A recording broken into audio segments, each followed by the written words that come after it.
আব্দুল্লাহ ইবনে আব্বাস রাদিয়াল্লাহু আনহু বর্ণনা করেন যে পূর্বের যুগের এক রাজা ছিল, বড় নেককার রাজা, বাদশাহ।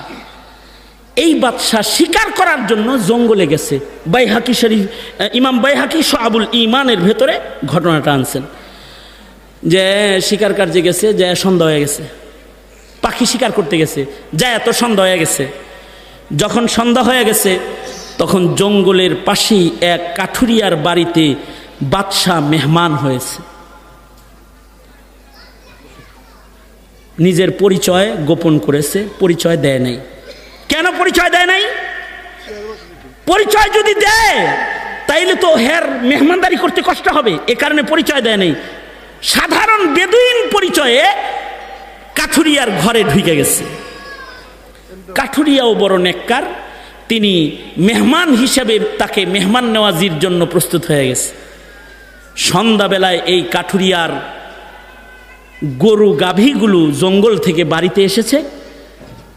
তো এই কাঠুরিয়া একটা গাভীর স্তনের দুধ দহন করতেছে, কিন্তু আশ্চর্য একটা গাভী, এই গাভীর একটা গাভীর স্তন থেকে 30টা গাভীর দুধ হয়, এরকম বরকতের একটা গাভী এটা।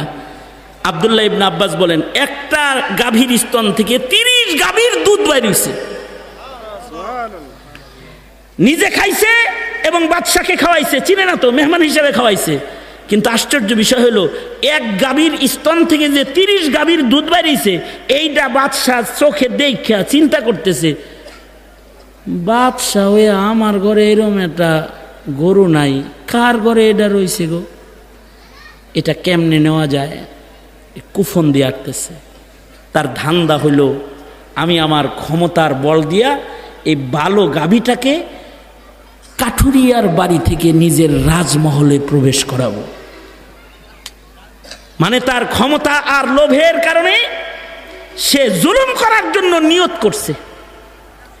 কিন্তু পয়লা দিন মেহমান হইছে, দুধ খাইছে পেট বইরা, আজকেই যদি কয় তোর গরু নিমু, জিনিসটা কিরকম হয়ে যায় না?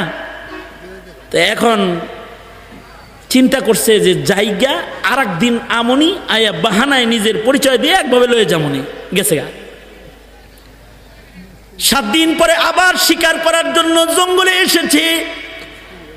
সন্ধ্যাবেলায় মেহমান হইয়া কাঠুরিয়ার বাড়িতে আবার হাজির হয়ে গেছে। কাঠুরিয়া দেখা কয় দোস্ত আইছেন, আলহামদুলিল্লাহ বসেন। বাদশাহ যে আইছে এটা তো জানে না, খেয়াল করতেছে গাভীটা সন্ধ্যাবেলায় আসেনি, দেখে গাভীটাও আসছে। আজকেও মেহমান এসেছে, তো বালতি লইয়া যায়া কাঠুরিয়া তাহার গাভীর স্তন থেকে দুধ দহন শুরু করেছে। আব্দুল্লাহ ইবনে আব্বাস বলেন এই গাভীটার স্তন থেকে গত 1 সপ্তাহ আগে 30টা গাভীর দুধ এক গাভীর স্তন থেকে এসেছে, কিন্তু আজকে যখন দুধ টানতেছে মাত্র 1 কেজি শেষ। বাদশাহ বলে এটা কি তোমার সেই গাভী না? রঙে তো মনে হয় যেটার স্তন থেকে 30 গাভীর দুধ বেরিয়েছিল, বর্তন সব ভরছিল, এটা না? এটা কয় জি বাদশাহ, এটা তো সেই গাভীটাই, কিন্তু ধীরে ধীরে এটার দুধ 7 দিনে কমে গেছে, এখন মাত্র 1 কেজিও হইবার চায় না। বাদশাহ বলে বন্ধু এটার কারণ কি বলতো? কাঠুরিয়া বলে আমার মন বলে আমাদের বাদশাহ মনে হয় কোনো জুলুম শুরু করেছে।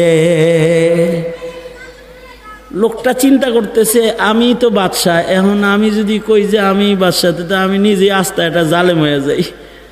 নিজে নিজে শর্মিন্দা হইছে, হায় রে বাদশাহ জুলুম করেছে দেখা তার জুলুমের প্রভাবে গাভীর স্তনের দুধ কমে গেছে। দুধ তো খেয়েছে, কিন্তু রাতের বেলায় যখনই ঘরে অবস্থান করতেছে তখন রাতের বেলায় উঠা ওযু করে নামাজ পড়ে তওবা করতেছে, আল্লাহ আমি রাজা হইয়া বাদশাহ হইয়া প্রজার উপরে জুলুম করার নিয়ত করছিলাম, তুমি নারাজ হয়ে গেছো, দুধের স্তনের মুখ বন্ধ করে দিছো, 30 গাভীর বরকত বন্ধ করে 1 কেজিতে নামায় নিয়ে এসেছো, তুমি নারাজ হয়েছো। ওগো আল্লাহ আমি তওবা করতেছি, এমন জুলুম তো দূরের কথা, যতদিন তুমি আমাকে বাদশার মসনদে বসায় রাখবে আমি এক জাররা জুলুম কখনো কারোর উপরে আর করব না বলে ওয়াদা করলাম। তওবা করে সকালবেলা এরা বাদশার রাজ দরবারে চলে গেছে। আবার 7-8 দিন পরে চিন্তা করতেছে, তওবা করলাম, ইনসাফ করার নিয়ত করলাম, যাই আজকে যে দেখি গা গরুর দুধ কি বাড়ছে নাকি তেমনি কমছে। আবার বাহানা করে শিকার কার্যে চলে এসেছে 3rd টাইম, তৃতীয়বার। সন্ধ্যাবেলায় বাহানা করে কাঠুরিয়ার বাড়ির মেহমান হয়ে গেছে। হযরত আব্দুল্লাহ ইবনে আব্বাস বলে, সন্ধ্যাবেলায় বাদশাহ অপেক্ষা করতেছে, দেখি গাভীটা আজকে আসেনি। দেখে গরুর পাল সন্ধ্যাবেলায় বাড়ি আসছে, আর ওই গাভীটাও আসছে। সন্ধ্যাবেলায় স্তন দহন করার জন্য কাঠুরিয়া বালতি নিয়ে সামনে চলে গেছে। আজকে দুধে বরকত আর বরকত আর বরকত। আবার 30 গাভীর দুধের পরিমাণ দুধ এক গাভীর স্তন থেকে বের হয়ে গেছে।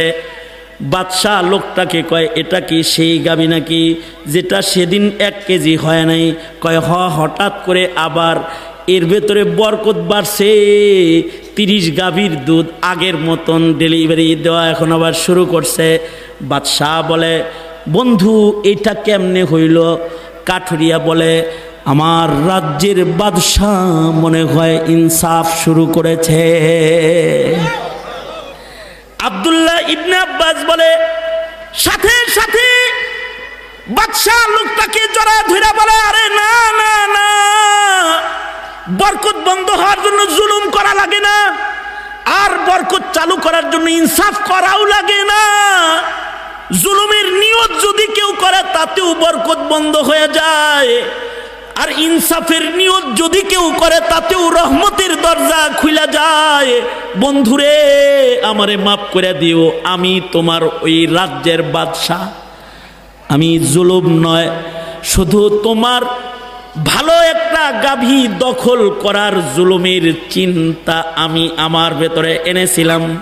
এ কারণে আসমানের মালিক আল্লাহ রহমত বন্ধ করে দিয়েছে, গাভীটার স্তন শুকায় গেছে। আমি বাদশাহ আবার ইনসাফ করার নিয়ত করেছি। আল্লাহ তাআলা আমার ইনসাফের নিয়তের বদলায় রহমত বরকত আল্লাহ তাআলা বাড়ায়া দিয়েছে। ইনসাফ যদি কেউ নিয়ত করে করার তাতেও আল্লাহ রহমত দেয়। সুতরাং কে কতটুকু ইনসাফ করতে পারবো তা জানি না, তবে আমি এটা বলতে চাই, আব্দুল্লাহ ইবনে আব্বাসের রিওয়ায়াত মাফিক আমরা কি জীবনে আর জুলুম করব না, ইনসাফ করব, এই নিয়তটাও কি আজকে করতে পারি না? ইনশাআল্লাহ। হাত তুলি বলেন ইয়া আল্লাহ।